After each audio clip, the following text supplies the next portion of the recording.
രാജ്യരാഷ്ട്രീയത്തിൽ മാറ്റത്തിന്റെ ഇടിമുഴക്കങ്ങളായ പല മുദ്രാവാക്യങ്ങളിൽ ഒരു മുദ്രാവാക്യം കർണാടകയിൽ ആഞ്ഞു മുഴങ്ങിയിട്ട് നൂറ്റാണ്ടൊന്നുമായിട്ടില്ല, കേവലം 45 വർഷങ്ങൾക്ക് മുൻപാണ്. ഏക് ഷർണി സൌലങ്കൂർ ചിക്മംഗ്ലൂർ ഭായ് ചിക്മംഗ്ലൂർ എന്നൊരായിരങ്ങൾ തൊണ്ടകീറി തീപിടിച്ചൊരു മുദ്രാവാക്യം അങ്ങേയറ്റം അസാധ്യം എന്ന് കരുതിയിരുന്ന ഒരു വല്ലാത്ത വഴിത്തിരിവിന്റെ എരമ്പലായി മാറിയതാണ്. അന്ന് അടിയന്തരാവസ്ഥയുടെ പ്രേതം സർവ്വസംഹാര രൂപിയായി കോൺഗ്രസിന്റെ തലയ്ക്ക് മുകളിൽ തൂങ്ങിയ കാലം. അക്കാലം അത്രയും പാർട്ടിയെ കോട്ടകെട്ടിക്കാത്ത യുപിയിൽ ബീഹാറിൽ കോൺഗ്രസിന്റെ സീറ്റെണ്ണം വട്ടപൂജ്യം. റായ്ബറേലിയിൽ സാക്ഷാൽ ഇന്ദിരാഗാന്ധി തോൽക്കുന്നു 55,000 വോട്ടുകൾക്ക്. അമേഠിയിൽ സഞ്ജയ് ഗാന്ധി 75,000-ലധികം വോട്ടുകൾക്ക് പരാജയ പടുകുഴിയിൽ. ഇപ്പോൾ കേൾക്കുന്ന കോൺഗ്രസ് മുക്ത ഭാരതം എന്നൊരു മുദ്രാവാക്യത്തിന്റെ കാർബൺ കോപ്പി പോലെ ചത്തുമലച്ചൊരു പ്രത്യയശാസ്ത്രം ആറടി മണ്ണിൽ അടക്കിക്കൂടെ എന്നൊരു പരിഹാസം ഉറവിളി കേട്ട മുടിഞ്ഞൊരു കാലമാണ്. എല്ലാം തകർന്ന് പ്രതീക്ഷയറ്റ പ്രവർത്തക വിഷാദത്തിലേക്കാണ് ചിക്മംഗ്ലൂരിൽ ഇന്നലെ പറന്നിറങ്ങിയതും കൊടുങ്കാറ്റായതും ആസേതു ഹിമാചലമ രാഷ്ട്രീയ കൊടുങ്കാറ്റ് ആഞ്ഞു വീശിയതുമൊക്കെ ഇന്ത്യൻ പൊളിറ്റിക്സിന്റെ ഗ്രാൻഡ് നറേറ്റീവുകളിൽ ആവേശത്തിന്റെ തലപ്പൊക്കം. ചരിത്രാവർത്തനങ്ങൾ ശീലമാക്കിയ ഒരു മഹാരാജ്യത്ത് മാറ്റത്തിന്റെ മാറ്റൊലി കേൾക്കുന്നുണ്ടോ എന്ന് കർണാടകയിലേക്ക് സാഗൂതം കാതോർക്കുന്നുണ്ട് രാഷ്ട്രീയ വിദ്യാർത്ഥി.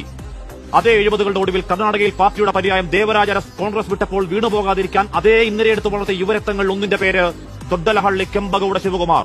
ആദ്യ പോരാട്ടത്തിൽ നിൽക്കുന്നവർ സാക്ഷാൽ ദേവഗൌഡ.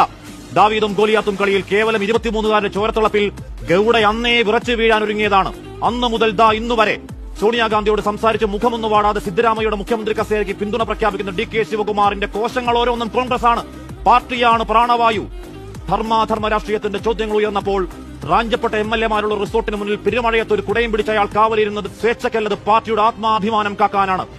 വർഗീയ ബജരംഗങ്ങളെ നിരോധിക്കുമെന്നൊരു പൊള്ളുന്ന മുദ്രാവാക്യം ആർജവത്തിൽ ഉയർത്തി എതിരാളിയുടെ മടയിൽ കയറിയ വജ്രമൂർച്ചയുള്ള മേധാശക്തി DK ആണെങ്കിൽ കന്നഡ മണ്ണിൽ ശിവകുമാർ